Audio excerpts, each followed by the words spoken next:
నేను అనేది ఏంటంటే ప్రతి ఒక్కరు సోషల్ మీడియాలో ప్రతి ఒక్కరు ఈ రోడ్స్ గురించి ఎక్కువ ట్రోలింగ్ చేసి ఎమ్మెల్యే గారిని టార్గెట్ చేయడమే ఇది చేస్తున్నారు. అది కరెక్ట్ పద్ధతి కాదు. 100% రోడ్లు చేయాల్సిన అవసరం మా మీద ఉంది. కంపల్సరీ మేము అంతా రోడ్ల మీద ఫోకస్ పెట్టున్నాం. మెయిన్గా ప్రాబ్లం ఏమొస్తుందంటే వర్షాలు వచ్చినప్పుడు ఆటోమేటిక్గా రోడ్లు వెళ్ళిపోతున్నాయి, మళ్ళీ రోడ్లు వేసుకుంటున్నాం. అది కాకుండా ఇప్పుడు కొత్తగా ఏం చేస్తున్నామంటే ఈ జంగారెడ్డిగూడెం టు ఏలూరు వరకు ఎన్హెచ్ఏ వాళ్ళకి టోటల్గా ఈ రోడ్డు ప్రాజెక్టు టోటల్ ఎన్హెచ్ఏ వాళ్ళకి ఇవ్వాలనేది డిసిషన్ తీసుకున్నాం. ఎస్టిమేషన్స్ తయారు చేయమని ఎన్హెచ్ఏ వాళ్ళకి ఆదేశాలు ఇచ్చాం. ఈ వచ్చే డిసెంబర్ పార్లమెంట్ సెషన్లో ఈ జంగారెడ్డిగూడెం ఏలూరు రోడ్డు కూడా ఎన్హెచ్ఏలో వచ్చేట్లు పెట్టిస్తే ఎన్హెచ్ఏలో 4 లైన్ కింద పెట్టిస్తాం.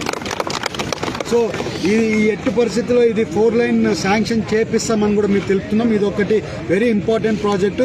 ఎందుకంటే మనకి ఏలూరు మేజర్ సిటీ నుంచి జంగారెడ్డిగూడెం మేజర్ సిటీ కింద ఈ రోడ్డు కనెక్టివిటీ ఉంది చాలా వరకు. ఎందుకంటే స్టేట్ రోడ్ వర్క్స్లో కొంచెం వరకు ఎప్పుడు మనం అప్పర్ ల్యాండ్లో ఎప్పుడు ల్యాండ్ దిగిపోవడం వల్ల ఈ కంటిన్యూస్గా టెక్నికల్ ఇష్యూస్ రావడం వల్ల ఎప్పుడు కూడా మనం ప్యాచ్ వర్క్లు వేసుకుని కూడా వెళ్ళిపోతుంది.